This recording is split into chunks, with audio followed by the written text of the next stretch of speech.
Hey, what's going on everyone? Greg here, and everyone was wrong about the iPhone 12. Now, I don't use this title lightly, and I used it way back in the iPhone XR days when I thought the tech community at large was wrong about the iPhone XR screen quality, when some notable tech reviewer said it had the same display as an iPhone 4. That misleading statement plagued the minds of viewers until the phone was actually released, and complaints about pixel density of the iPhone XR seemed to disappear altogether. That's because the screen quality, as it turns out, was fine, and honestly, it was pretty great for an LCD display. But we fought that battle, and we won it back then.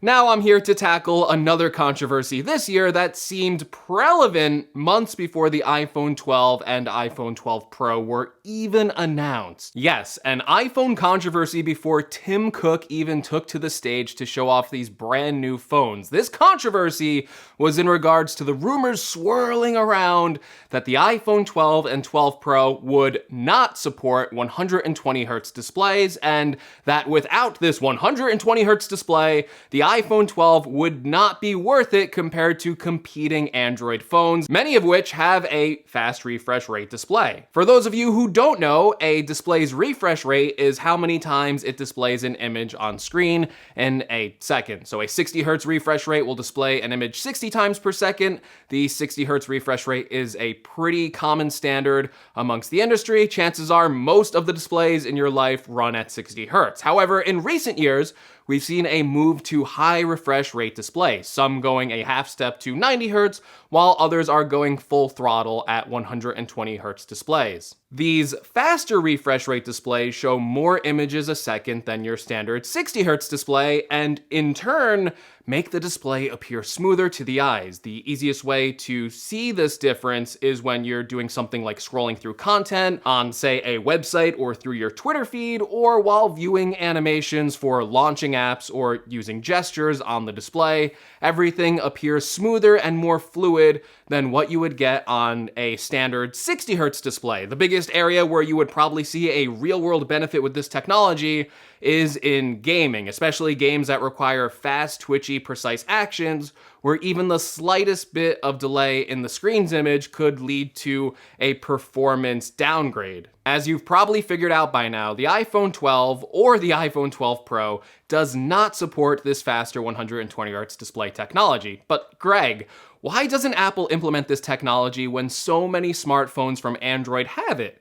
Well, this is for a few reasons. First of all, while there are benefits to the 120Hz display, and you can see the difference, I am not denying that, and I would rather have a 120Hz display than a 60Hz one, you can't just ignore the drawbacks of implementing this technology into phones with limited battery capacity. Battery life on any Android phone on the market today that enables 120Hz, by the way, most of them also have to default to 1080p displays when they do this, they do not have good battery life. In fact, according to Tom's Guide, enabling 120Hz on the Samsung S20 Ultra can lead to a total of 3 hours in reduction in battery life. Now, there are ways to mitigate the loss of battery life with using something called a low temperature polycrystalline oxide display, or LTPO for short. These displays can dynamically lower or higher the refresh rate of the display. So for example, if you're staring at a picture, it could use a lower refresh rate than even 60Hz to preserve battery life. Or if you're scrolling through your Twitter feed,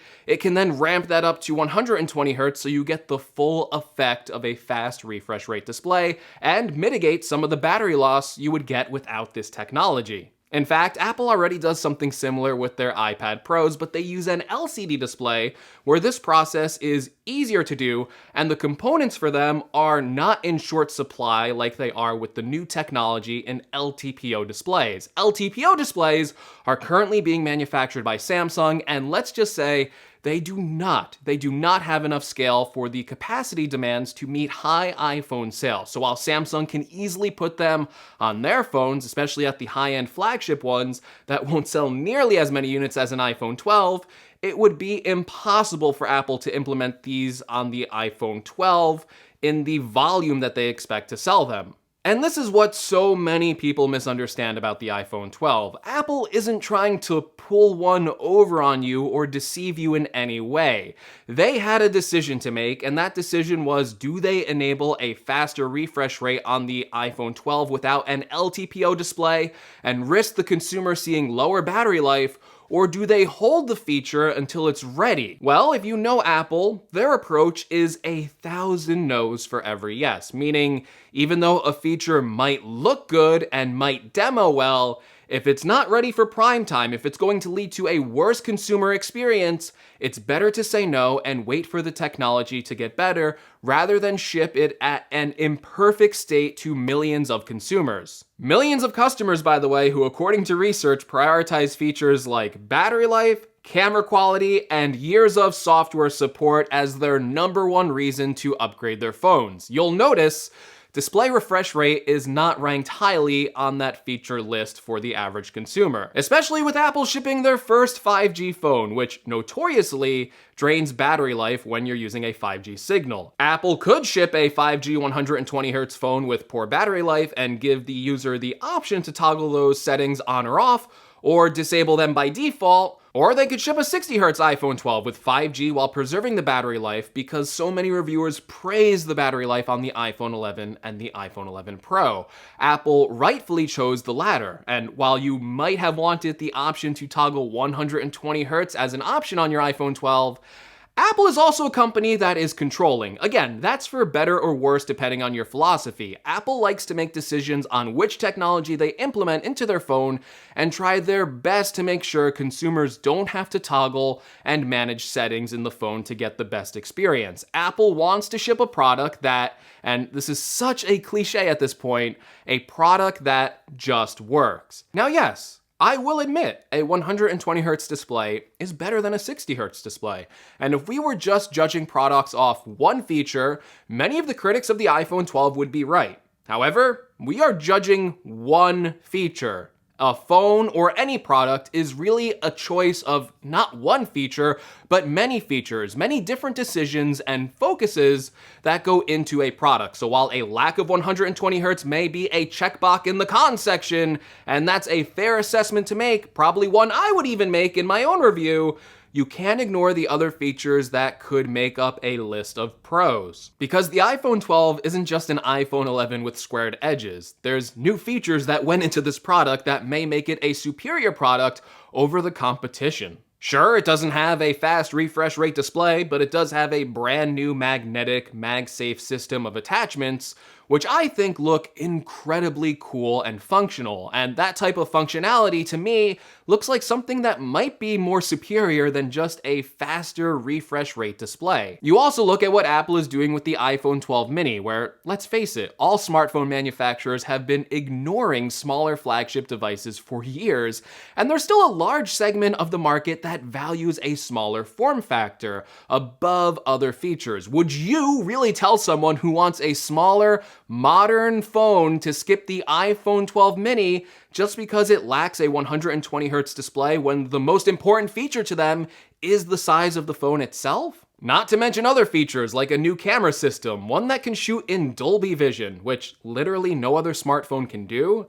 Not to mention the 47% larger sensor on the iPhone 12 Pro Max and the LiDAR scanner that could, and I say could because we don't have these phones yet, could lead to some seriously impressive photo results. It also has an A14 processor that will literally outperform Android phones for the next 2 years. And if I was to judge a phone off just one feature, how easy would it be for me to just point to the iPhone's processor every year and go, that's the fastest processor, so it doesn't matter what other features Android phones have. That would be just as ridiculous as pointing out that a 120Hz display is the only feature that matters. Phones are more than just spec sheets. I've been saying that for years, and a lot of people have as well. their experiences. And the list of new features that are coming to the iPhone 12 packed together with years of software updates and the Apple ecosystem should make the entire experience better on the iPhone 12. And that's the point. A product isn't just one feature. A product is many decisions, and different features that differentiate it from the entire lineup of available products on the market. Some companies make different decisions, and that's okay. I would say the same for Android phones being judged by the lack of just one hardware feature. So many people wrote off the iPhone 12 months before it was announced, just based on the rumors that it didn't have a 120Hz display, and now some of those same people are contemplating which iPhone 12 color they're going to pre-order. So yes, the iPhone 12 and the 12 Pro don't have a 120Hz display, and maybe that's a deal breaker for you, but it isn't for me, and I'm assuming for the vast majority of people out there, it isn't a deal breaker for them. All right, everyone, I'm really interested to know what you think about my thoughts here, so please let me know in the comments below. Do you agree with me that the iPhone 12 has features that would make you pick it over another phone with 120Hz, and that one feature doesn't determine the success of a phone? Also, if you like this video, be sure to leave me a like. If you want to see more from my channel, make sure you're subscribed. If you want to help the channel out in any way, make sure you check out some of the links in the description. And as always, thank you so much for watching, and I will see you all in the next video. Take care, everyone.